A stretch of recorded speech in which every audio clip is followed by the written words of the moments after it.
It's going to be Michael Wilson's world on Sunday, and we're just living in it. Let's discuss.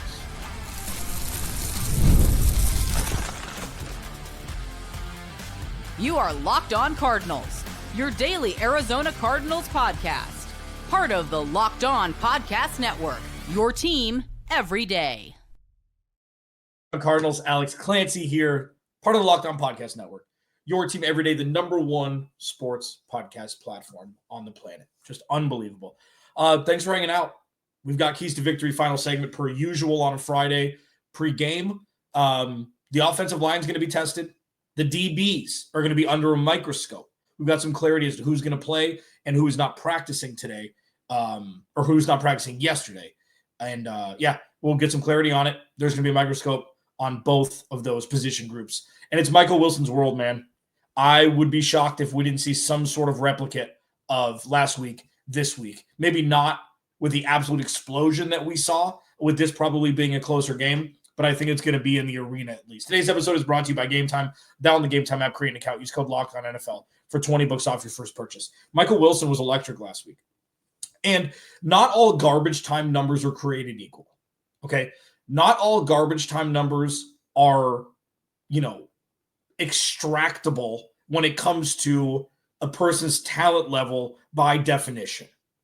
Where it's like, somebody can go off for 9 catches for 150 yards and have 3 of those catches be like 30-plus yards that balloon the stats. You can do the same for rushing or, 4 for 80 for 4 touchdowns on a random day. Like, that stuff isn't usually sustainable depending on who the person is. And really with the rush, 4 touchdown rushing is ridiculous. But Michael Wilson has shown that he can do this. He just hasn't been given the opportunity to do it for 60 full minutes. Ever. And obviously without Marvin Harrison Jr., it helps, gets him more targets. Greg Dortch was very involved. Trey McBride was obviously very involved. But what Michael Wilson did last week, I believe you take off the top, 50% of it off the top, just for circumstance. And you could see Michael Wilson being a 7-catch, 80-yard-a-game guy. He could be a higher-end wide receiver, too, depending on the offense, depending who's throwing in the ball. And obviously depending on game script and who they're playing. But, everybody knew that Trey McBride was getting the ball. And then very early on, everybody knew that Michael Wilson was going to get the ball. And he got the ball a lot. He was open a lot. And not just the contested catches, which I've discussed, which I don't need to, really discuss anymore. He looked good. He's going to be a fantasy darling for at least this week. Maybe next week against Tampa Bay, depending on Marv. Maybe even with Marv. I talked Wednesday about adjusted expectations. I talked about it yesterday, too, a little bit with Tony Wiggins from Locked On Jaguars. Things are going to be diagnosed differently for the rest of the year. And while, of course, it's a terrible consolation prize when a team is out of playoff contention by and large, and now you're looking towards next season when half of this season isn't even over yet. I know it's not ideal. I know it's not, something that you want to be discussing going into week 12, but that's where we are and that's where we need to be existentially. So when you look at Michael Wilson and you look at what he did last week, if there's any sort of replication of that this week, you're going to have a situation where you may be able to just roll with Marv, Trey, and Michael Wilson as your top 3 dudes going into next season, where people were clamoring for, you got to draft in the first round, got to be a wide receiver, Pause. We don't know what we don't know yet. This is all very new. This has only been 5 games with Jacoby Brissett, and things look vastly different in the passing game. They do. They've lost games. Things look vastly different. I'm sorry. Again, I was a Kyler Murray guy up until the Indy game where I'm like, oh my sweet mother. What have we been missing? Now, Jacoby Brissett isn't a top 10 quarterback. Jacoby Brissett also isn't a bottom 10 quarterback. And what's bared fruits here is actual explosion for the passing game with no sort of semblance of a rush attack. Those are just factual things. And yes, they've been losses also. But we don't know what we don't. This is like the incubation period. This is the prenatal period for Michael Wilson. We don't know. He's been lying in wait, waiting to get opportunities.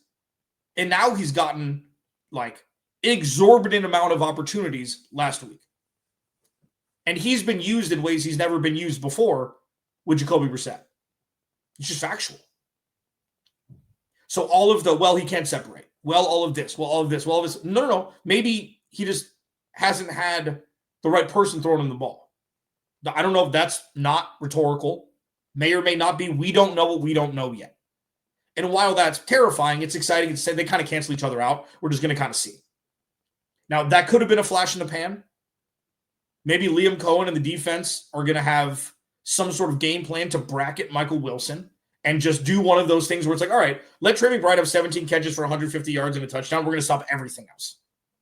It's like I always go back to the Steve Nash effect deep in the playoffs. I think it was the Spurs when Steve Nash was with the Suns. They just let him score 40 a game. They're like, all right, you're not going to facilitate the offense. You're only going to score. And it worked handsomely. And the Spurs won the series. Barring that, I don't really see a world where he's not going to produce. I'm not saying 15 for 180. Like, give me a break. If he does that again,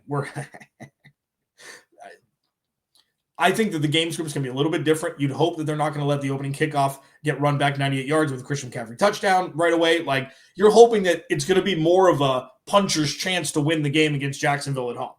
You're hoping that. Even though Jacksonville looked good this year, they're sitting in a playoff spot right now. They beat Kansas City. They beat other good teams.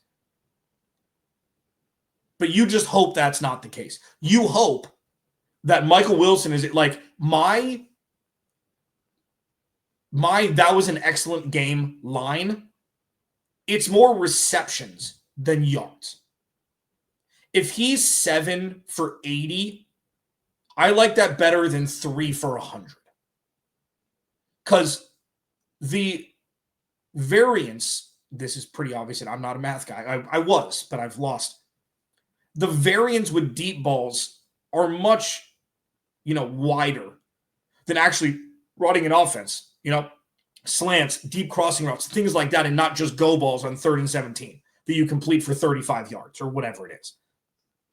My line for him is like 7 for 80 or 7 for 90. Regardless of if he scores or not. I'm like, that's a solid wide receiver 2 line, like an above average, close to T. Higgins wide receiver 2 line. So in essence, he's wide receiver 3 because Trey McBride is wide receiver 1. But without Marv, everybody, like Michael Wilson is not going to be a secret anymore. He is now the darling in all of fantasy football. And then if he has 3 for 25, then okay. We have that different conversation after the game. But Michael Wilson is a talented wide receiver. Okay. He was looked at by many as a steal in the 3rd round out of Stanford. That's a hell of a 3rd round if it's Garrett Williams and Michael Wilson, if they both pan out. And I'm going to talk about Garrett Williams in the next segment. But this is Michael Wilson's world. He's going to get over 10 targets.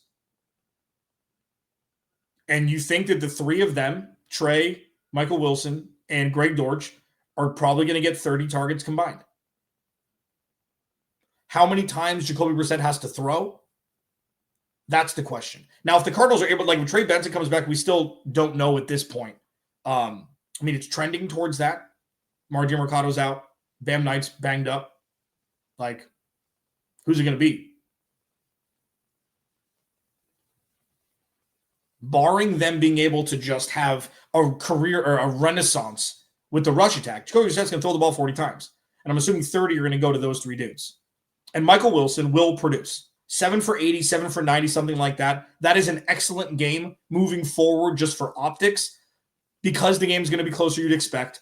There's not going to be as much, that was garbage time stuff. 15 for 185, you can't fake regardless of what the game script is. But it's going to be Mikey's world.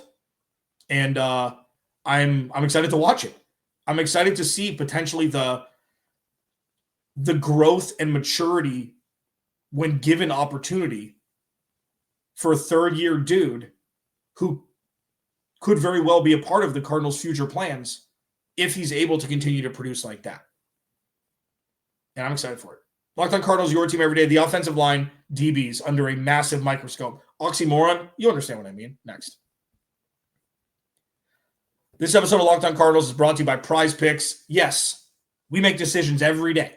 But on Prize Picks, being right can get you paid. Don't miss any of the excitement of this sports season. Whether you're following the NFL, NBA, or both, there's no better time to jump in on the action. And if you haven't tried it yet, Prize Picks is the simplest way to play. Just pick more or less on at least 2 player stats, and if you get them right, you'll win. It takes less than 60 seconds to make your lineup, and you can play anywhere Prize Picks operates, including California, Texas, Georgia. These new stack features, which is so awesome. So before, and I think this started this season or this year on Prize Picks, you weren't able to pick the same player multiple times. You couldn't pick Jacoby Brissett over under pass completions, Jacoby Brissett over under yards. You could only choose one. Now you can stack them up. So if you have a feeling you want to go with one player, NBA, NFL, whatever it is, you can do it with Prize Picks. Download the Prize Picks app today. Use code LOCKEDONNFL to get $50 in lineups after you play your first $5 lineup. That's code LOCKEDONNFL for $50 in lineups after your first $5 lineup.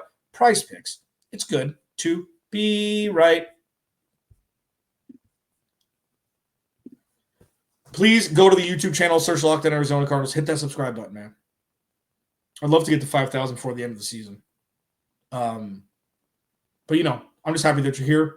Everydayers, thanks for hanging out. If this is your first listen to Locked On Cardinals, thank you. Maybe make postgame your second. I have not done postgame reactions the last 2 weeks. Sick one, and then I was in the middle of something else that I had to take care of. I will be back doing postgame reaction, I promise you, after the game on Sunday, immediately followed by the Cardinal Squad show. Really starting to hit our stride with Jamil, Ben Garcia, and myself. Having a lot of fun doing that. One thing that's not fun that I'm doing is watching the offensive line for the majority of the season not being able to protect. Not entirely their fault when Jacoby Brissett has to drop back between 35 and 50 times a game. Okay? And it's not easy when there's no run game to be able to at least keep opposing defenses honest. They're seeing red, full steam ahead, knowing that the majority of the time Jacoby Brissett's going to be dropping back. Yesterday, and I'm recording this Thursday night, so sorry, but that's where I'm at. I'm traveling tomorrow. No Kelvin Beachum, no Jonah Williams in practice. So it looks like I'm going to have to be strapping up. Take my number 44 that I wore in high school playing basketball. Put Clancy on the back of an Arizona Cardinals uniform. I will be starting at right tackle. I don't know what the hell they're going to do. I'm hoping, and this has happened, usually not on Thursday. Usually it's Wednesday. I'm hoping that it's a vet day for Kelvin Beachum. Because he had by far the better production between he and Jonah Williams. Now, to Jonah Williams' defense, San Francisco's 49ers pass rush was non-existent. So it's not like they were going up against Green Bay and Beach was hanging with the guys and Jonah Williams wasn't. Unfortunately for people, the flashbulb memory of Kelvin Beachum this year was when, Eric Armstead over there, and of course I can't remember their first round picks name. What is going on here? Trayvon Wallace. Nope. Trayvon Walker. Yeah, this is much more of a vaunted front than what the 49ers are rolling up because of all the injuries they sustained in San Francisco. So the offensive line is going to be under a microscope. For me, finally, people are starting to get on board. It's got to be offensive line, their first pick in 2026. I said it last year. Walter Nolan seems to be an absolute demon child, and he's going to grow into a full-blown demon, be an Arizona Cardinal, and just wreck house from the interior of the defensive line for years to come. So obviously, if that works out, it's easier to say, well, yeah, fantastic that they drafted him. Having said that, the offensive line has been a huge sticking point for this team, and it's been difficult, even though they've had to drop back so much, so it's not entirely on them. It's not a perfect scenario. With that said, we're going to see another test against Jacksonville. It's not the best defense in the world, but they've got some dudes up front that can wreak havoc. And against teams like that so far this season, the Cardinals haven't fared so well. My bigger thing for me, and because the offensive line is obvious that they need help, on the defensive side of the ball, they've just fallen apart. Giving up 40 points to Seattle, I mean, you're taking 14 of those away because of, the scoop and scores, because obviously the defense wasn't on the field.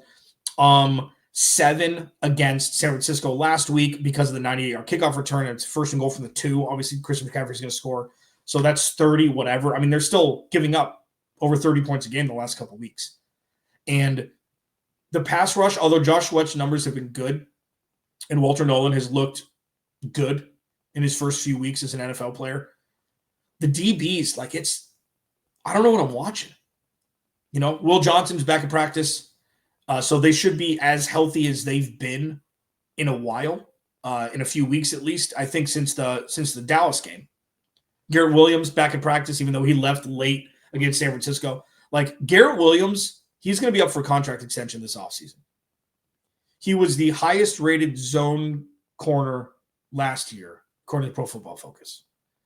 And, they had a good start to the year, and then obviously he got injured against Carolina. I thought that he was going to be out for the year. He was not, which is fantastic. So he's playing, but he's got beat a couple times, pretty bad, which we didn't see much last year. I wonder how much of this has to do with just makeshifting with injuries in the cornerback room with Will Johnson being out. And like, listen, you're looking at Will Johnson like, okay, you're an NFL pro now. Like, this isn't like a ramping up period. Sure, he's going to show rookie marks from time to time on his marks, whatever. There's going to be little hints of rookie in him for the rest of the year. But by and large, he's played very well right away. I don't know what the disconnect is. I don't know if Jalen Thompson and Budda Baker are taking a step back. I don't know if playing all the 3 safety sets wasn't perfect with Garrett Williams out. I don't know what it is. These last 2 weeks haven't been great. Will Johnson was out last week, but I don't know. Is it just that Will Johnson's that important to this DB room and Max Melton just isn't the guy that they need him to be? Is that what it is? Or is the pass rush just not getting home? Or are they just scheming wide receivers and tight ends against Akeem Davis-Gaither and they're just eating them alive that way? Like, there's a bunch of different things that could be. Plus, if you're running the ball effectively, that has nothing to do with the DBs, mostly. But it's the offensive line, and it's Garrett Williams specifically, but I'm really excited to see Garrett Williams and Will Johnson playing football again together. Like, it's close. It's close. The defense, it looks like it's close. I don't know. It's a Bermuda Triangle mystery as to why the first matchup against Seattle and San Francisco went one way, and then it looked so terribly these last 2 weeks. I think, and I talked about this on Wednesday, I think adjustments, it's the best attribute of a really good coordinator is adjusting. Keeping opposing offenses or defenses guessing. And Cardinals coordinators, even going back to Cliffy Baby, weren't great at it.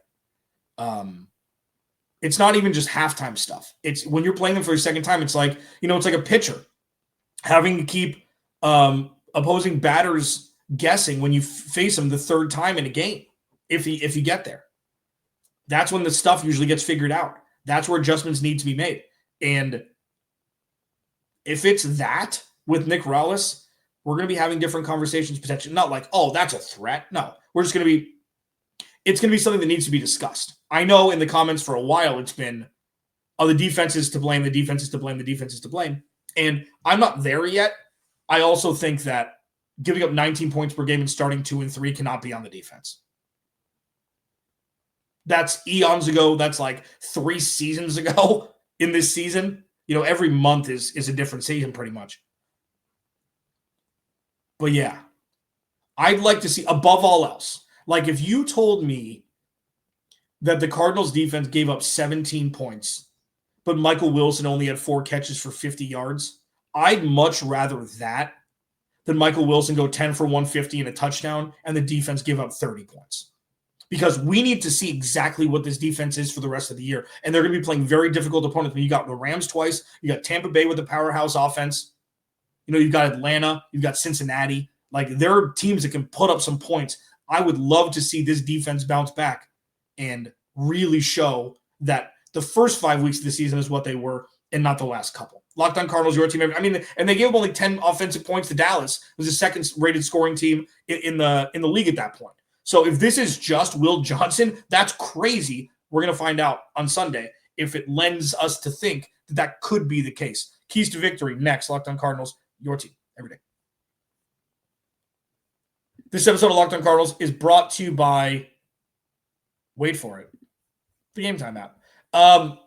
NFL Week 12. At this point, if you like to go to a lot of games, there's nothing better than being in the stadium.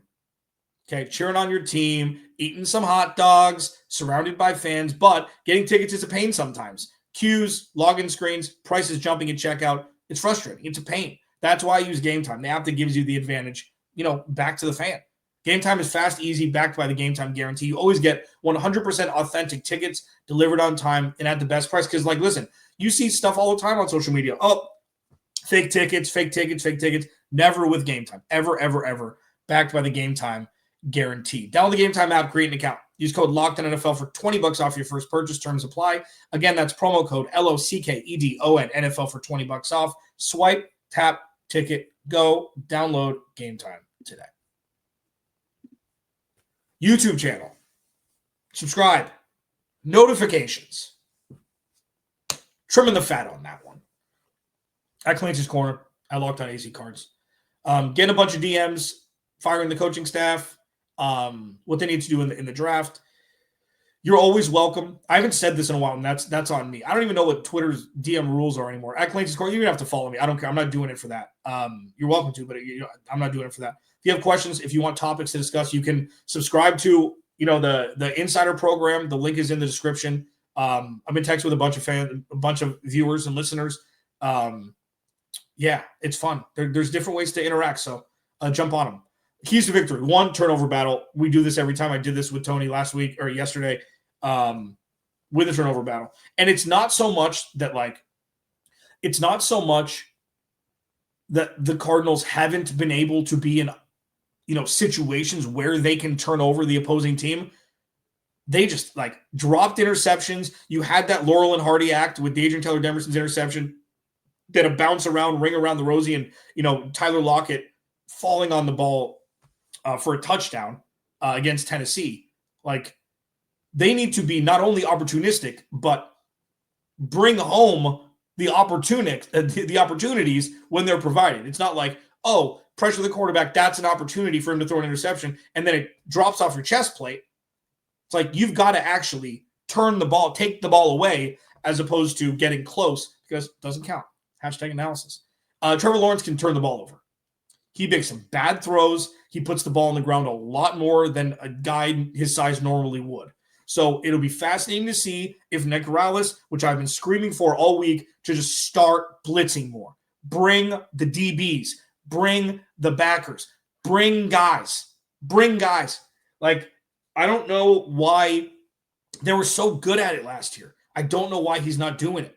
Bring pressure, especially with Trevor Lawrence. The only downside to that is, this is another key to victory, bring pressure. The only downside to that is, if he starts using his legs effectively, the Cardinals are toast. Trevor Lawrence using his legs the way he does, I'm not saying when he dances and stuff. I'm saying when he plays football. When he plays football. I don't know what he does off the field when he plays football. He's long, he's got long strides, he can get to the spot very quickly.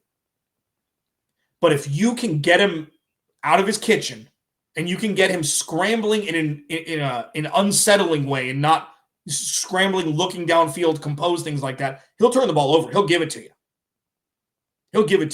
And the Cardinals 100% need to be opportunistic when it comes to that. Finally, and this is part A, part B, because part A may not happen. And if part A doesn't happen, then it's going to be part B. If Trey Benson plays, we got to see. This isn't and this is where expectations are different. This is where we're evaluating different things midway through the season when the Cardinals playoffs, aspirations are pretty much dashed. I'm giving him 17 carries. I'm giving him 20 carries, Trey Benson. Because this is the evaluation period for Trey Benson as RB1. It doesn't matter that they're out of playoff contention. It doesn't matter who they're playing. It doesn't matter the efficiency or effectiveness of his touches. Give him the ball. You need to see. And 20 carries, 20 touches, four receptions, 15, 17 carries. Give him the ball. RB1 numbers. You're not splitting it with Michael Carter. You're not splitting it with Bam Knight. Neither of those two guys are going to be RB1 moving forward. Trey Benson either will be or he won't, and they're going to have to go source elsewhere. So if he does play, do that. And that's going to shrink the numbers of the receivers, you would think, depending on how many plays they run. But that's okay. If they're effective on the ground, good. You want Trey McBride and Michael Wilson to have stinkers. If Trey Benson has 22 touches for 130 purpose yards and all-purpose yards and a touchdown. Like, that is so much more important to figure out than the pass game. The pass game, we've kind of seen what's going on with the team. It's working. Last week was super efficient. It's not ideal because they can't run the ball. If you can run the ball, Drew Petzing's back. If you can run the ball, do it. You would love to have Jacoby Brissett only throw the ball between 25 and 30 times and the Cardinals win a football game. That's where you want it to be anyways. But it starts and ends with Trey Benson on Sunday. If he plays, part A. Part B, if he doesn't, do what happened last year. Do what happened last week. You don't have to pretend to run the ball when you know you can't run it efficiently at 2.6 yards a clip. Just throw the ball, whatever. Give Michael Wilson his reps. Build a rapport with Jacoby Brissett. Continue to let Trey McBride go. Show that Greg Dortch can be a part of this offense and just let it rip, baby.